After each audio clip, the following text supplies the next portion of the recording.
Mimi kwa majina ninaitwa Irene Charles Kiariro, ni mhitimu wa Chuo Kikuu cha Ardhi katika ngazi ya degree na ni binti mwenye umri wa miaka 24. Kwa sasa ninajihusisha na masuala ya ujasiriamali, hususan kwenye swala la ufugaji wa kuku na nzi chuma. Swala la kuku wengi wanalifahamu, lakini kwa nzi chuma mtu anaweza kujiuliza nzi chuma ni kitu gani? Nzi chuma ni mdudu anayeruka. Lakini pia nzi chuma kwa lugha ya Kiingereza tunaita black soldier flies. Kwa nzi chuma ni mdudu anayeruka ambaye pia ni chakula kwa baadhi ya viumbe hai, hususan ndege aina zote. Kama mimi nayefuga kuku napata faida, na pia kwa anayefuga samaki anaweza akapata faida katika kufuga nzi chuma, kwa sababu nzi chuma ni protini, na pia kwa wanaofuga kuku ni protini, na pia ni mbadala wa dagaa. Badala ya kutumia dagaa tunatumia nini? Nzi chuma. Kwa hiyo inakuwa ni protini na inawapa nguvu hasa kwenye kutembea. Kama mimi nafuga broiler, kuku wa broiler, wale wanakuwa wananenepa sana, kwa hiyo unakuta wanashindwa kutembea, lakini ukiwa unawapa nzi chuma wanakuwa wanapata nguvu kwa sababu ile ina calcium. Kwa hiyo inakuwa wanapata nguvu, wanatembea bila shida yoyote. Baada ya wiki 3 mimi nauza, napata pesa yangu naingiza, sababu ya nzi chuma ni mbadala wa dagaa. Kwa hiyo nakuwa napunguza gharama, badala ya kwenda kununua dagaa ninatumia nini? Nzi chuma. Kwa hiyo nzi chuma anakuwa anapitia katika ngazi 4. Kuanzia yai, fika larva, pupa mpaka kwa mdudu anayeruka. Kwa hiyo kwa muda wa mwezi mzima utapata nzi chuma halisi mwenyewe sasa. Kwa hiyo kutoka kwenye yai mpaka kwenda kwenye larva inachukua siku 4. Larva kwenda mpaka kwenye pupa ni siku 4. Pupa mpaka kufikia mdudu anayeruka unachukua siku 21. Kwa hiyo pale mtu anaweza kujiuliza kwamba nzi chuma ni mdudu wa aina gani, anafugwaje, na unatakuwa na vifaa vya aina gani? Kwa vifaa ni vitu vya kawaida tu. Tuna neti, tunatumia neti. Hizo neti zisiwe na dawa, ni neti maalum. Alafu pia unatakuwa na mabeseni ya kuhifadhia hao nzi chuma wako, na majaba au ndoo kubwa za kuhifadhia mabaki ya vyakula.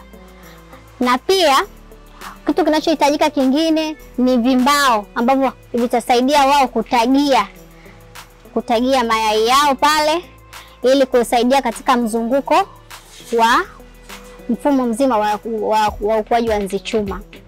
Na pia utahitaji maji, utahitaji glucose, vitu vingi.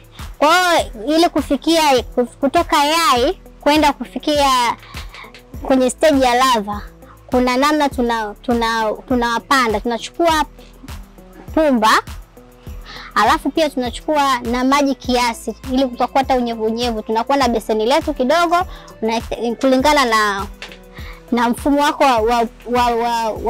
wa production uliokuwa umeandaa. Kwa hiyo mayai utayapanda pale, utatia kidogo na kwenye zile pumba, utachimba kidogo, utatia kwenye zile pumba ambazo zenye unyevu, utafunika. Baada ya siku 4 utafikia larva. Larva napo pia utakuwa unawapa mabaki ya chakula kilichobaki. Sisi tunakuwa na mabaki ya jikoni ya vyakula tunawapatia. Kwenye masherehe napo pia kama kuna sherehe, kama kuna sehemu yote tu masokoni, kama kuna mabaki ya matunda ambayo yameiva sana ambayo wanadamu hawezi kuweza kula, tunachukua yale. Kama maembe, mapapai, tunachukua maparachichi, tunachukua, wanakula. Wakila wanakula. Baada ya siku 4 ukija kuangalia tena atafika kwenye stage nyingine ambayo inaitwa pupa. Hiyo stage ya pupa sasa wanakuwa hawali chochote kabisa, na utahisi kwamba wamekufa, lakini hawajafa. Ndio namna ya ukuaji wao. Watakao wamestack tu, hawatembei, hawafanyi chochote. Wanasubiri baada ya siku 21 ainuke, aruke, awe mdudu. Sasa wale wadudu napo tunakuwa tunawalisha ili waweze kufanyaje? Kujamiana na waweze kutaga. Kwa namna tunavyolisha zile neti nazo zina faida yake. Tuna maji na glucose tunakuwa tuna spray. Tuna spray kwa siku, unaweza ka spray kwa mara 4 au hadi mara 6 kwa siku. Kwa hiyo ukiwa una spray pale wanakuwa wanakuja. Wanakunywa yale maji, wanarudi pale, wanashuka kwenye zile mbao, wanakuwa wanafanyaje? Wanataga. Wakitaga cycle inaendelea. Lakini vile vile ili waweze pia kutaga, kuna kitu kinaitwa mvuto. Yaani huo mvuto tunaweka pamoja na hawa pupa. Ili pupa unaingiza kwenye neti ili waweze kupaa, ili wasije wakapaa wakachanganyana na wadudu wengine kama nzi au wengine ambao hawana faida yoyote. Kwa hiyo tunafanyaje? Tunaweka mvuto. Mvuto ni utumbo wa samaki. Tunachukua utumbo wa samaki tunakuwa tunahifadhi kwenye ndoo. Baada hapo tunatia kidogo, kwa hiyo ile harufu yao wao kwako inakuwa ni mbaya, lakini kwao inawavutia, wanakuwa wanashuka pale wanataga hivyo. Kwa hiyo baada ya siku 4 cycle inaendelea. Mzunguko unaendelea hivyo hivyo. Kwa hiyo hii biashara imenisaidia sana kwa upande mwingine, kwa sababu hata hivyo mama nilimkuta nayo kati alikuwa anaendelea nayo tokea mwaka juzi. Alikuwa anaifanya hii kazi. Na mimi nikasema na mimi niingie katika hili swala kwa sababu ina faida, hususan kwa sisi ambao tunafuga kuku. Kama unafuga bata pia itakusaidia na samaki. Kwa hiyo nikaamua ili kupunguza gharama nisihangaike na dagaa, nihangaike na nini? Na nzi chumba wangu.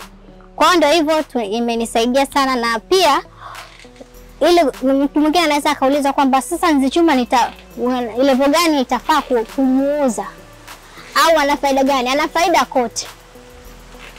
Kama kwenye stage ya lava unaweza kumuuza. Na stage ya lava ndio stage ambayo ni protein yenyewe ambayo unaweza kumpa kuku au ndege aina yoyote, na pia nini? Ukampa samaki kwa wanaofuga samaki. Lakini pia hata kwenye hao wanaoruka pia kuna namna pia tunawakaanga, wanaweza pia wakawa ni chakula pia nini? Cha kuku. Tunawakaanga vizuri tu bila mafuta chochote wala mafuta, na unakaanga wanakuwa unachanganya na chakula cha kuku, wanakula. Kuku wanakuwa na nini? Na calcium. Wanapata nguvu. Wanatoa hata kama ni kuku ambaye anataga mayai, anafanyaje? Yai lake linakuwa sio ile tengema, limekuwa lina kiini kizuri kwa sababu ya nini? Ya calcium. Mimi binafsi manufaa niliyoyapata, kwanza ninakuwa mzuri kwenye kiuchumi, si tegemezi. Faida ya kwanza, ninakuwa ni mzuri kiuchumi kwa sababu si nina kuku wangu na hao wanafanyaje? Nzi chuma wanakuwa ninawapatia kuku wangu, wanafanyaje? Wanakula, wanafaidika na wateja wanakuja kwa wingi kwa sababu kuku wangu ni wazuri. Umeona? Mayai ni mazuri, wanakuja wananunua. Alafu pia kitu kingine, faida nyingine ni imeturahisishia hapa nyumbani. Kama hivyo tumesema ni mbadala wa dagaa. Alafu pia ina faida, ni kama wewe ni mfugaji wa kuku na umeni au ni mfugaji wa mnyama yote, hata nguruwe nayo pia inasaidia. Sasa katika swala la kuuzaji sasa, kwenye mbegu kama mbegu ni ile stage ya lava. Tunakuwa ukija hapa nyumbani kilo moja kupima na kupimia kilo yako kabisa, kilo moja inakuwa ni 50 kwa sababu ile ni mbegu.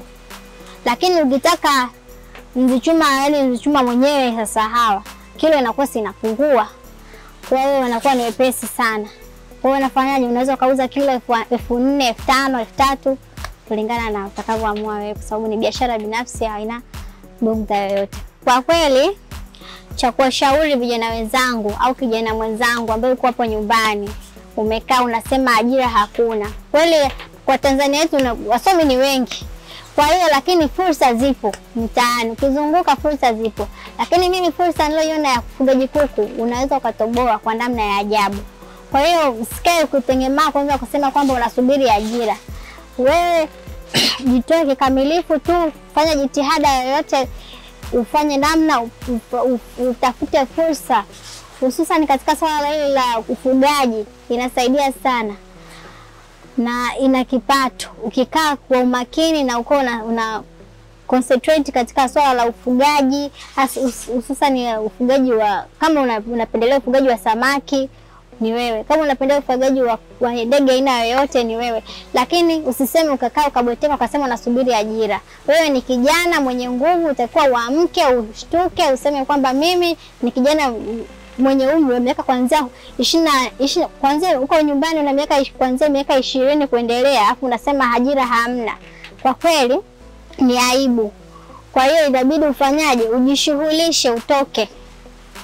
Usikae kila kitu kutegemea nyumbani, mama anipe hela ya vocha, mama anipe hela ya kiatu. Wakati wewe mwenyewe ni kijana mwenye nguvu, unategemea mzee akufanyaje? Akusaidie. Kwa hiyo ajira zipo, lakini pia fursa zipo kwa wingi tu. Zipo. Kwa hiyo jitokeze, jiexpose kwa namna yoyote ile, ufanyaje? Upate fursa. Fursa zipo. Kama hii hapa ni moja wapo ya fursa. Na kama huu mradi wa Viazi Chuma, ukikaa kwa siku, ukipata wateja wako hata 4, una 400 yako, hata 500 wanakuja, yani haukai bure. Kwa hiyo unakuwa unafanya unapata nini?